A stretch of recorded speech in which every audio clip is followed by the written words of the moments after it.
Pythagoras, याद है आपको, वही a² + b² = c²। बताने वाले गणितक तो थे ही राइट ट्रायंगल वाले, लेकिन गणितक होने के साथ साथ दार्शनिक भी थे। तो हुआ यूं कि एक पाइथागोरस ने देखा कि एक कुत्ते के पिल्ले को कोई मार रहा है। पाइथागोरस ने विरोध किया। जब लोगों ने कहा कि ये काटता है सबको, तब पाइथागोरस ने जवाब दिया कि ये आम कुत्ता नहीं है।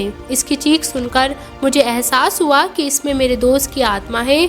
आत्मा या सोल या रूह कोई चीज होती है इंसान के अंदर जो मरने के बाद कहा जाता है कि निकल जाती है। ऐसा विश्वास दुनिया भर में रहा, तमाम सभ्यताओं में रहा, हजारों सालों से रहा। हिंदू धर्म में माना जाता है कि आत्मा अजर अमर होती है, लेकिन नए नए शरीर में पुनर्जन्म लेती रहती है जब तक मुक्ति नहीं मिलती। लेकिन अब्राहम एक धर्म जो है वो मानते हैं कि आत्मा मरने के बाद व्यक्ति से सीधे स्वर्ग या नर्क में चली जाती है। आत्मा हालांकि क्या है, ये सवाल बड़ा मुश्किल है। इसका जवाब इतना आसान नहीं, क्योंकि मुश्किल है, इसलिए अलग अलग तरीके से इसके जवाब देने की कोशिश की गई। आज आपको सुनाएंगे कहानी उस वैज्ञानिक एक्सपेरिमेंट की जिसमें आत्मा का भार तोलने की कोशिश हुई। कैसे हुआ था ये एक्सपेरिमेंट, किसने किया और क्यों किया, और क्या रिजल्ट निकला इस एक्सपेरिमेंट का। चलिए जानते हैं। ये कहानी शुरू होती है 20वीं सदी की शुरुआत से। अमेरिका का बॉस्टन शहर था। वहाँ डोरचेस्टर इलाके में एक डॉक्टर रहा करते थे जिनका नाम था डंकन मैकडोगल। स्कॉटलैंड में पैदा हुए डंकन ने अमेरिका की यूनिवर्सिटी ऑफ हाउस्टन के स्कूल ऑफ मेडिसिन से पढ़ाई की थी, जिसके बाद वो डॉक्टरी की प्रैक्टिस करने लगे। जिस अस्पताल में डंकन काम करते थे उसका मालिक अक्सर चीन जाता रहता था, और एक बार वो चीन से एक तराजू लेकर आया जो काफ़ी सटीक था। अब उसमें बड़ी बड़ी चीज़ को तोला जा सकता था, और डंकन ने जैसे ही तराजू देखा उनके दिमाग में ख्याल आया कि क्या ये तराजू आत्मा का भी वजन नाप पाएगा। डंकन का लॉजिक कुछ इस तरह था। इंसान जिंदा होता है और मर जाता है, यानी कोई ना कोई ऐसी चीज होती है जो इंसान को जिंदा रखती है और मौत के बाद वो शरीर से खत्म हो जाती है, बाहर हो जाती है। अगर ये चीज शरीर में होती है तो जगह भी घेरती होगी और इसका वजन भी होगा, यानी अगर कोशिश की जाए तो ये चीज जो इंसान को जिंदा रखती है उसका वजन भी जरूर मापा जा सकेगा। यही सोचकर डंकन ने फैसला लिया कि वो एक एक्सपेरिमेंट करेंगे। कैसा एक्सपेरिमेंट? डंकन जिस अस्पताल में काम करते थे वहाँ आए दिन लोगों की मौत होती रहती थी। अस्पताल में अक्सर ऐसा होता है, इसलिए डंकन ने सोचा कि अगर वो मरने से पहले और मौत के बाद लोगों का वजन नापें और फिर दोनों का अंतर निकाल लें तो कुछ अंतर आएगा, और जो अंतर आएगा वही आत्मा का वजन होगा। डंकन ने इस एक्सपेरिमेंट के लिए ट्यूबरक्लोसिस के मरीज चुने। अपने रिसर्च पेपर में डंकन लिखते हैं कि टीबी के मरीज का शरीर बीमारी के आखिरी दिनों में इतना कमज़ोर हो चुका होता है कि वो हिल डुल नहीं सकता। ऐसे में अगर उसे तराजू पर चढ़ाया जाए तो वज़न में कम से कम गलती आएगी। गलती की बात बहुत इम्पोर्टेंट थी, क्योंकि डंकन मानकर चल रहे थे कि वज़न में जो भी अंतर आएगा वो बहुत कम होगा, क्योंकि आत्मा जैसी चीज़ काफ़ी माइक्रो होती है, ऐसा डंकन का मानना था। इस टेस्ट के लिए डंकन ने एक ख़ास तराजू भी तैयार करवाया। इसके एक पाले में एक बिस्तर लगा था ताकि मरीज को उसमें लिटाया जा सके। इसके बाद उन्होंने तराजू को कैलिब्रेट करवाया ताकि वज़न में 1 आउंस का भी अंतर आए तो पता चले। 1 आउंस होता है यानी 28 ग्राम। अगर वज़न में 28 ग्राम का अंतर आता तो तराजू उसे नाप लेता। जब सारी तैयारी पूरी हो गई, एक्सपेरिमेंट की शुरुआत हुई। पहला टेस्ट हुआ 10 अप्रैल 1901 की तारीख को। एक मरीज की मौत हुई और उसे मौत से पहले ही तराजू पर लिटाया जा चुका था।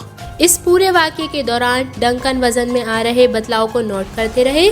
जो तराजू की रीडिंग थी नोट करते रहे। उन्होंने आंकड़े नोट करते हुए इस बात का भी ध्यान रखा कि मौत के बाद शरीर में पानी, खून, पसीने, मलमूत्र और ऑक्सीजन की कमी से वजन में अंतर आ सकता है। इन बातों को ध्यान में रखने के बाद भी डंकन ने पाया कि मरीज की मौत के साथ ही तराजू का वजन अचानक 21.2 ग्राम कम हुआ। बस फिर क्या था, हो हल्ला मच गया कि आत्मा का वजन 21 ग्राम होता है। ये बात इतनी हिट हुई कि आज भी शायद आपने कहीं न कहीं सुन ही लिया होगा कि एक एक्सपेरिमेंट में आत्मा का वजन 21 ग्राम निकला है, 2 तोले से थोड़ा ज्यादा। हालांकि कहानी इतनी ही नहीं है, डंकन ने एक नहीं 6 टेस्ट किए थे। दूसरा मरीज जब मरा तराजू का वजन 15 ग्राम कम हुआ, जबकि तीसरे केस में पहले 15 ग्राम का वजन कम हुआ और फिर कुछ देर बाद 28 ग्राम और कम हो गया। डंकन ने इसके बाद 3 और लोगों का वजन किया, लेकिन इन तीनों के आंकड़े रिजल्ट के लिए कंसीडर नहीं किए गए। चौथी एक महिला थी जिसका डायबिटीज की वजह से उसका देहांत हुआ था। डंकन ने इस केस के बारे में लिखा, धार्मिक लोग हमारा विरोध कर रहे थे, जिसकी वजह से उस महिला का वजन सही से नहीं लिया जा सका। 5वें केस में तराजू फेल हो गया और छठा टेस्ट इसलिए नहीं लिया गया क्योंकि डंकन जब स्केल एडजस्ट कर रहे थे, इस बीच महिला की मौत हो गई थी। इंसानों पर हुए एक्सपेरिमेंट से डंकन को कुछ रिजल्ट मिले, लेकिन इतने से वो सेटिस्फाई नहीं हुए।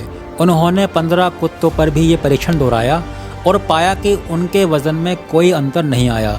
इसका नतीजा निकला कि कुत्तों में आत्मा नहीं होती। डंकन ने कुल 6 साल और ऐसे टेस्ट किए और लास्ट में अपने नतीजे में एक रिसर्च पेपर छापा। साल 1907 में journal of American society for psychic research नाम की पत्रिका में ये पेपर छपा, जिसमें डॉक्टर डंकन ने दावा किया, इंसान जब आखिरी सांस लेता है तो उसका वजन आधे से 1.25 आउंस कम हो जाता है। ऐसा लगता है मानो उसके शरीर से कोई चीज़ बाहर आई है। क्योंकि उनका ये एक्सपेरिमेंट पहले ही फेम पा चुका था, इसलिए बात अखबार में भी छप गई। धार्मिक टिल्लिए अखबार ने कहा, इस एक्सपेरिमेंट से साबित होता है कि आत्मा होती है। हालांकि एक दूसरा खेमा भी था जो डंकन के एक्सपेरिमेंट पर सवाल उठा रहा था। खुद डंकन का कहना था कि इससे आत्मा का वजूद साबित नहीं हो रहा। वो चाहते थे कि इस पर और रिसर्च की जाए। जहां तक साइंटिस्ट की बात थी, उन्होंने डंकन के एक्सपेरिमेंट को सिरे से खारिज कर दिया, क्योंकि रिसर्च के हिसाब से इस एक्सपेरिमेंट के पैरामीटर एकदम बिना सिर पैर के थे। वैज्ञानिकों का मत था, पहली बात तो ये, आत्मा का वजन कभी 15 ग्राम तो कभी 28 ग्राम निकल रहा था। इसका मतलब था कि आत्मा का वजन अलग अलग है। दूसरा बड़ा सवाल ये कि इस एक्सपेरिमेंट से ये साबित नहीं होता था कि आत्मा का वजन होता है, बल्कि सिर्फ ये बात साबित होती थी कि आदमी के वजन में अंतर आता है या औरत के वजन में अंतर आता है जब मौत होती है। इसकी वजह क्या थी? डंकन का एक्सपेरिमेंट इस बारे में कुछ नहीं कह पाया। उसने पहले ही मान लिया था कि आत्मा का वजन है, जबकि विज्ञान इस तरह काम नहीं करता है। डंकन इस मामले में और टेस्ट करना चाहते थे, लेकिन ये मामला इतना विवाद पकड़ चुका था कि उन्हें इंसानों के शरीर से टेस्ट करने की इजाज़त फिर नहीं मिली। आगे क्या किसी ने ऐसा टेस्ट किया? मैरी रोज नाम की एक लेखिका हैं। इनकी किताब स्पोक साइंस टाकलेस आफ्टर लाइफ के मुताबिक 21वीं सदी की शुरुआत में ओरे गांव में कुछ भेड़ों पर एक्सपेरिमेंट किया गया, जिसमें पता चला कि अधिकतर भेड़ों का वजन मौत के बाद 30 से 200 ग्राम तक बढ़ गया था। यह भी महज कुछ सेकंड के लिए हुआ था, बाद में वजन पहले जैसा हो गया। रोज अपनी किताब में डॉक्टर गैरिन हुम का भी जिक्र भी करती हैं, जो ये दावा करते हैं कि आत्मा किसी न किसी तरह की ऊर्जा है और E = mc² के मुताबिक उसका वजन भी होना चाहिए। वो इस बात पर एक्सपेरिमेंट भी करना चाहते थे, लेकिन उन्हें इसकी इजाज़त नहीं मिली। बॉटम लाइन यही है कि आत्मा को लेकर आज भी अलग अलग मान्यताएं हैं, मत हैं। ऐसे लोगों की कमी नहीं है जो आत्मा के वजन के सवाल को बेतुका मानते हैं। उनके मुताबिक आत्मा मटेरियल नहीं है जिसका वजन हो। वहीं कई लोग सिर्फ आत्मा के फिजिकल एग्जिट में विश्वास रखते हैं, बल्कि मानते हैं कि इसको शांति नहीं मिली तो भटकने लगती है और कभी कभी तो दोबारा इंसानी शरीर में घुस भी जाती है। फिलहाल आज की वीडियो में इतना ही, लेकिन वीडियो अच्छा लगा हो तो प्लीज हमारे चैनल को सब्सक्राइब करके जरूर जाइए। अगर आपको हमारी इन्फॉर्मेशन पसंद आई हो तो वीडियो को लाइक, शेयर एंड सब्सक्राइब करना ना भूलें। और ऐसे ही ज़बरदस्त इंटरेस्टिंग नॉलेज के लिए बने रहिए हमारे YouTube channel AK knowledge air पर। तब तक के लिए टेक केयर।